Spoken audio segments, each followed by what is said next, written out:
Episode 2. Diusir tanpa harga diri. Tamparan itu masih terasa panas di pipi Rita. Bahkan ketika ruangan telah kembali sunyi, udara di rumah mewah itu terasa semakin dingin, seolah ikut menghakimi dirinya. Rita berdiri kaku, nafasnya tercekat, matanya basah namun kosong. Bu Maya menatapnya dengan jijik, seakan yang berdiri di depannya bukan manusia, melainkan barang kotor yang tak sengaja masuk ke rumahnya. "Mulai sekarang, jaga jarak dari suami saya," ucap Bu Maya dengan suara rendah namun penuh racun. "Satu kesalahan lagi, kamu keluar dari rumah ini." Rita mengangguk pelan. Tidak ada lagi air mata yang jatuh. Tangisnya sudah terlalu lelah. Sejak hari itu, hidup Rita berubah menjadi neraka yang lebih sunyi. Hari-hari berikutnya, Rita diperlakukan lebih keras dari sebelumnya. Setiap geraknya diawasi. Setiap kesalahan kecil dibesar-besarkan. Bahkan suara langkahnya pun dianggap mengganggu. Jika gelas kurang mengkilap, ia dimarahi. Jika masakan sedikit asin, ia dihina. Jika wajahnya terlihat lelah, ia dituduh bermalas-malasan. Bu Maya seperti menemukan alasan untuk melampiaskan semua kecemburuannya. Rita semakin jarang berbicara. Ia bekerja seperti bayangan. Datang tanpa suara, pergi tanpa jejak. Tubuhnya semakin kurus, matanya semakin cekung. Namun beban di pundaknya justru semakin berat. Di malam hari, ketika rumah tertidur, Rita sering duduk di sudut kamarnya yang sempit. Ia memijat kakinya yang bengkak, menahan sakit yang merambat hingga ke tulang. Ia menatap foto anaknya lagi. "Kuat ya, Bu, demi kamu," bisiknya lirih. Suatu pagi, tubuh Rita akhirnya menyerah. Saat sedang mengepel lantai ruang tamu, kepalanya tiba-tiba terasa berputar. Pandangannya menggelap. Ember terlepas dari genggamannya. Air menggenang di lantai marmer mahal itu. Rita jatuh terduduk, napasnya terengah. Bu Maya muncul dengan wajah murka. "Ya ampun," serunya sinis. "Kamu drama lagi kamu." Rita mencoba berdiri, namun kakinya gemetar. "Saya pusing, Bu. Saya izin." "Tidak ada izin," potong Bu Maya. "Kamu pikir saya bayar kamu buat sakit?" Pak Arman yang melihat kejadian itu sempat mendekat. "Bu, sepertinya dia benar-benar..." "Cukup," bentak Bu Maya. "Jangan ikut campur." Tatapan Bu Maya menusuk Pak Arman, memaksanya diam. Rita melihat itu semua, dan saat itulah ia sadar, tidak akan ada yang membelanya di rumah ini. Malamnya, Rita menerima telepon dari kampung. Suara tetangganya terdengar panik. "Rita, Dina demam tinggi dari tadi sore. Ibunya Bu RT bilang harus dibawa ke dokter." Ponsel di tangan Rita bergetar hebat. "Ibu kirim uang besok ya, Bu. Tolong jaga dulu anak saya." Suaranya hampir tak terdengar. Setelah menutup telepon, Rita memberanikan diri menghadap Bu Maya. "Bu, saya mohon, gaji saya bisa dibayar lebih cepat? Anak saya sakit." Bu Maya menatapnya dingin, lalu tersenyum kecil, senyum yang tidak membawa kebaikan. "Kamu berani-beraninya urusan pribadi dibawa ke rumah saya?"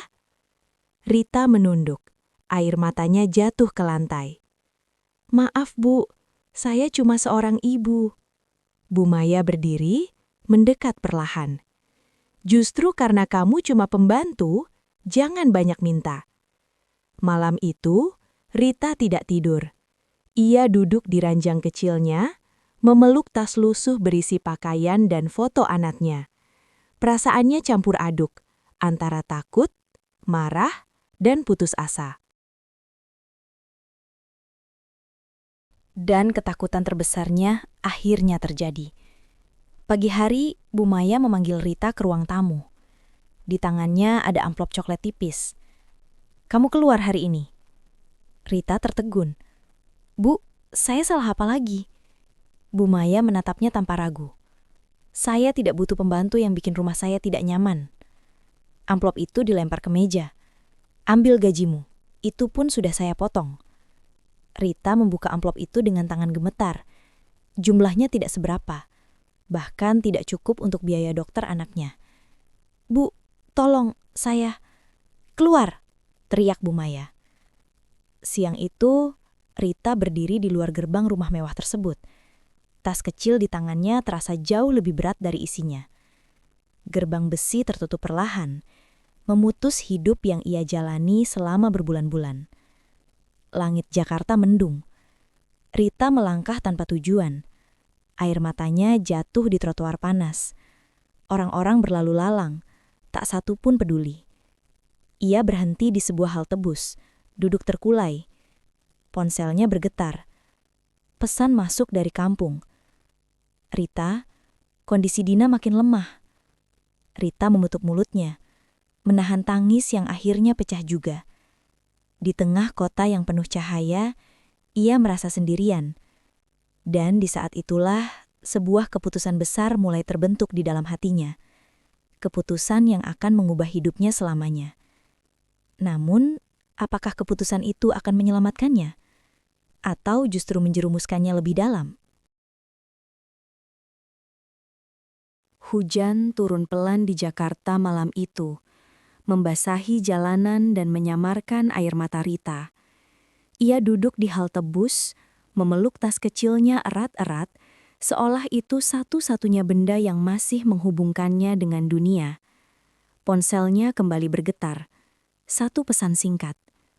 Dina masih panas tinggi. Rita menutup mata. Dadanya sesak. Untuk pertama kalinya, rasa takut berubah menjadi sesuatu yang lebih dalam. Tekad. Ia tidak boleh runtuh. Bukan sekarang. Dengan sisa uang yang ada, Rita memutuskan pergi ke rumah sakit kecil di pinggiran kota. Ia tidak tahu harus kemana, tapi ia tahu satu hal. Ia harus bertahan hidup malam itu. Di rumah sakit itu, ia duduk termenung di bangku tunggu. Aroma obat dan disinfektan membuat kepalanya pening.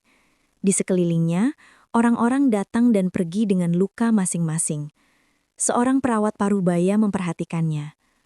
"Kamu sendirian, Nak?" tanyanya lembut. Rita mengangguk pelan. "Saya baru diusir dari tempat kerja. Anak saya sakit di kampung." Kalimat itu keluar begitu saja, diiringi tangis yang tertahan. Untuk pertama kalinya, Rita menceritakan semuanya kepada orang asing. Dan anehnya, itu membuat dadanya sedikit lebih ringan. Perawat itu menepuk bahunya. "Kadang, Tuhan menjatuhkan kita bukan untuk menghancurkan, tapi untuk memindahkan kita." Kata-kata itu tertanam dalam hati Rita. Keesokan paginya, Rita mendapat tawaran sederhana.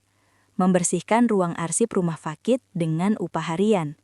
Tidak besar, tidak mudah, tapi halal. Rita menerima tanpa ragu. Hari-hari berikutnya, ia bekerja tanpa banyak bicara. Tangannya kembali lelah, punggungnya kembali pegal. Tapi kali ini, tidak ada teriakan, tidak ada hinaan. Hanya kerja dan harga diri. Di sela waktu istirahat, ia menelepon kampung. "Bu, kirim uang sedikit dulu ya, Nak. Bertahan sebentar." Suara anaknya yang lemah di seberang sana membuat air matanya jatuh lagi. Tapi kini, air mata itu bukan lagi tanda kehancuran, melainkan harapan. Suatu sore, saat Rita sedang membersihkan lorong rumah sakit, ia melihat sosok yang tak pernah ia duga. Pak Arman. Ia berdiri di depan ruang administrasi. Wajahnya tampak lebih tua, lebih kusut. Rita spontan menunduk, berniat menghindar. Namun Pak Arman lebih dulu melihatnya. "Rita?" Suara itu membuat langkahnya terhenti. Pak Arman terdiam beberapa detik, menatap pakaian sederhana Rita, sapu di tangannya, dan wajahnya yang tampak lebih kurus. "Kamu di sini?" Rita mengangguk pelan. Tidak ada kebencian di matanya. Tidak juga rasa takut. Hanya jarak. "Saya minta maaf," kata Pak Arman lirih. "Saya tahu apa yang terjadi, tapi saya pengecut." Rita menghela napas panjang. Saya tidak minta dibela, Pak. Saya cuma ingin diperlakukan seperti manusia. Kalimat itu menghantam Pak Arman lebih keras dari tamparan apapun. Ia ingin mengatakan sesuatu, tapi Rita sudah melangkah pergi. Untuk pertama kalinya, Rita pergi tanpa menoleh ke belakang. Beberapa hari kemudian, kabar buruk datang dari rumah Pak Arman dan Bu Maya. Rumah tangga mereka mulai retak. Kecurigaan berubah menjadi pertengkaran, dan rahasia lama mulai terkuak. Nama Rita memang sempat disebut, tapi kini ia bukan lagi pihak yang lemah. Karena diam-diam, kebaikannya di rumah sakit mulai dikenal. Ia rajin, jujur, tidak banyak bicara. Seorang dokter senior memanggilnya suatu hari. "Kamu mau ikut pelatihan kebersihan medis? Kalau mau, saya rekomendasikan." Rita terdiam, lalu menunduk, menahan tangis. "Iya dok, saya mau."